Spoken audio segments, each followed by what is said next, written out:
This whole series, we've been talking about the nervous system like it's the problem, the wrong lessons it learned, the rules it wrote without asking you, the patterns it keeps running long after the situations that created them are gone. And all of that is true. But there's another side to this that nobody really talks about. Because the same nervous system that learned to brace, that learned to read rooms, to absorb, to keep the peace, to scan the horizon for the thing that's going to go wrong, that same system gave you something too. Something real. Something that not everyone has. And I've been thinking about this a lot lately, because I've had a rough week. One of those weeks where everything feels heavy and pointless, and you just want to walk away from all of it.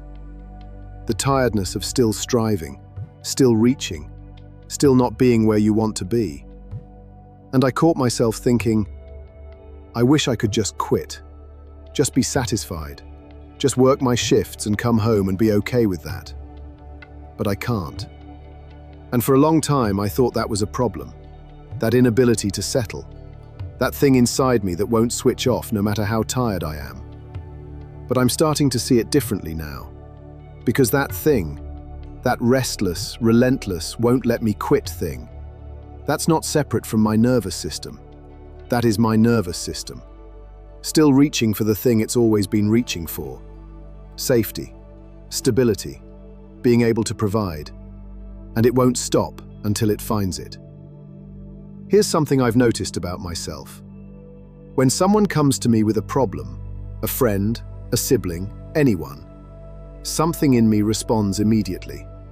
Not as a thought, not as a decision, just instantly.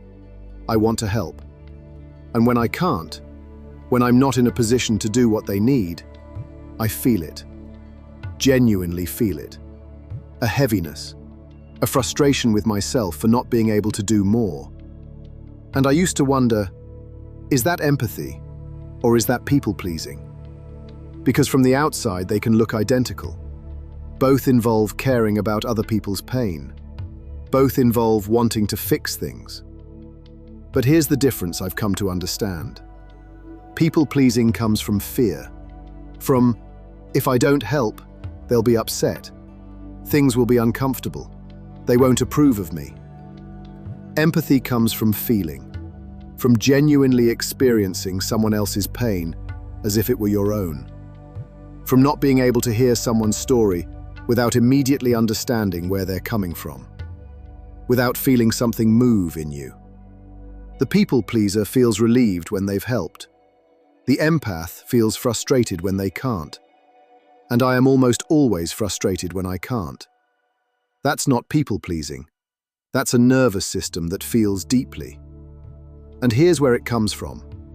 The same sensitivity that made me read rooms as a kid. That made me tune into the atmosphere the moment I walked through a door.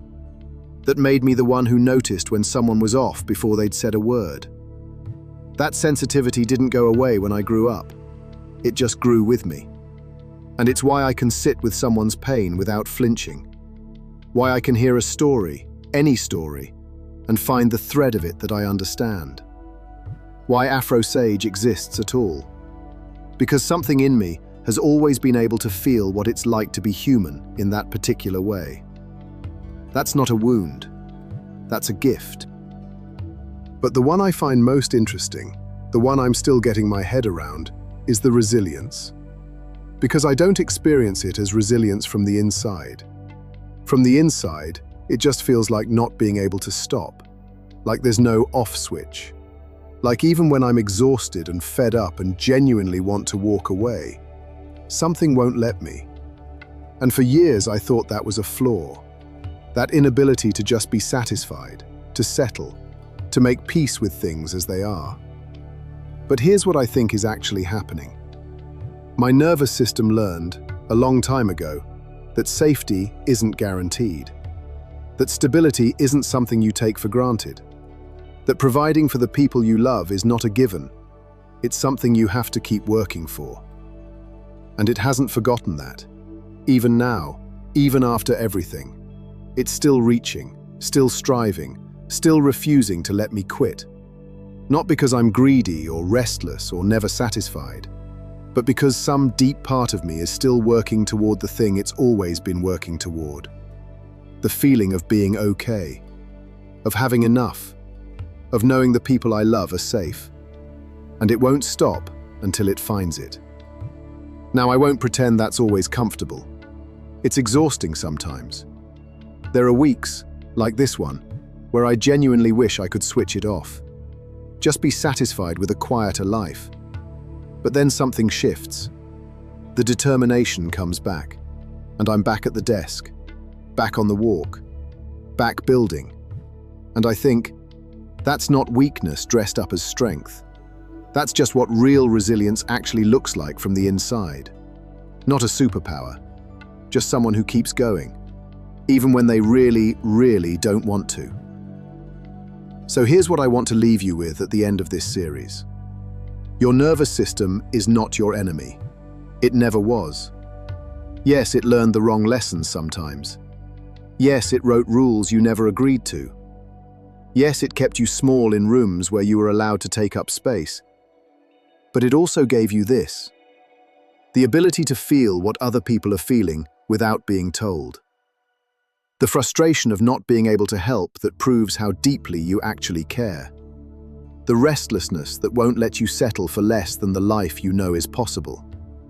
The thing inside you that keeps getting back up, every single time. The wound and the gift are the same thing. The sensitivity that caused you pain is the same sensitivity that makes you extraordinary. The drive that exhausts you is the same drive that won't let you abandon the people who need you.